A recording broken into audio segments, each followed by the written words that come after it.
Here's a movement snack and a movement practice that you probably don't think of when you think of movement. We're going to be talking about body tapping or slapping.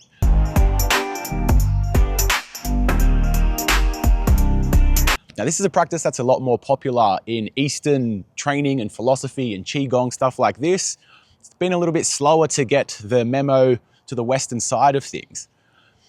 Now, why and how is this a movement practice like tapping our bodies? Well, there is whole bunches of stuff inside us that is moving. We're pretty much made up of tubes. Tubes filled with blood, filled with food, filled with poop, filled with lymph. Our cells are dividing and splitting and carrying nutrients and things around our body. There is movement in our body. Much like a sieve, when you've sifted flour, you see how it takes that little bit of mechanical pressure to make it go through. In much the same way, our bodies benefit from mechanical pressure, tapping, slapping, however. So it literally looks like this. The first few times you feel like a goofy goober doing this sort of thing, by doing it for just a minute or two, your body really feels grateful. You feel this fresh rush of energy. You feel movement in the body. There's a few hotspots that we can tap. These are our lymph junctions to really help move things along. Our lymph system is like the cleanup crew, the sewage system of the body. If our lymph stopped for just 24 hours, we'd be dead. So there's certain places that make more sense to tap. When you're tapping, you can do no wrong. You can tap any part of your body. You can go as hard as you want or as light as you want. Any sort of tapping works. You can slap, you can poke, you can punch, you can peck, pa, pa, pa, pa, pa. And it helps create movement in your body. So let's settle up together. Let's do a little bit of a follow along flow together of what this might look and feel like. In some Qigong practices, you move up one arm, following along with me now, tapping, tapping, go over the head and back down the other arm. Now, I don't know if it's because I've done this before and I'm anchored to the feeling, but I'm already getting this whoosh, all right, things are moving, things are getting activated. Let's go up now the inside of the arm. Tapping, poking, punching, pecking. Maybe don't punch your head, but you get the gist. Down the inside of the other arm. I'm going to be tapping my body and chest now. If the microphone sounds funky, sorry about that. But tapping our body, our organs, all this stuff appreciates movement. Again, just like a sieve, how it takes that little bit of mechanical pressure to make stuff happen. That is what we're going for here. Tapping down the front of the body. Let's get the side of the body. Let's go down one leg and back up. There's a bit of a philosophy with tapping. If there's a part that is particularly painful or sore, that's where stuck energy or chi can be blocking up. Whether you look at it from a chi perspective or from a that Western perspective, movement is motion. Wait, motion is lotion, movement is medicine. Let's get moving and lotioning. Slapping down the other leg.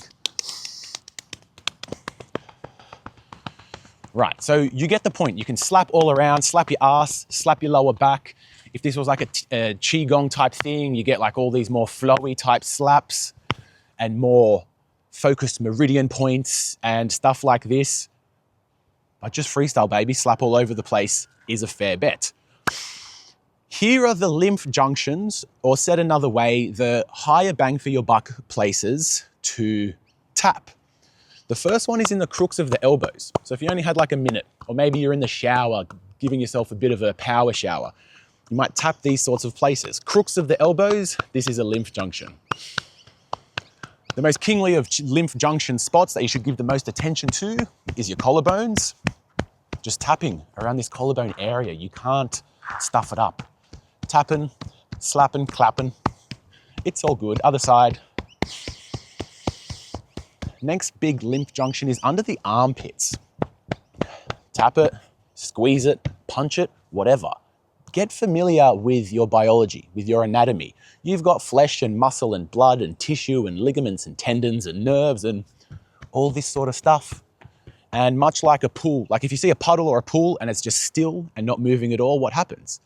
It becomes stagnant and ugly and mold and algae and becomes gross. It's the same thing with the pools inside the body. Moving on, our groin is one of the next big junctions. I find for the hips and for the legs, it feels better to get punchy or pecky for me. Peck, move around, get your pubis mons, aka where your pubes grow. Next lymph junction would be behind the knees. Bit slappy, bit clappy. So in just 1 to 2 to 3 minutes, you can re-energize yourself with fresh energy and fresh movement. Adopt a slapping practice. It's so easy, so accessible. You can use implements like you want, like you can buy activators or slappers, but you have hands, you can use these.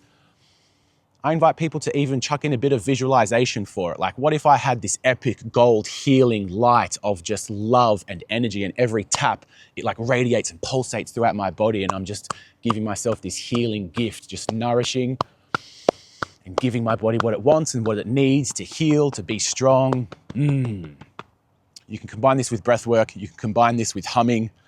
Tapping practice, I think, makes sense for everyone to have a relationship with.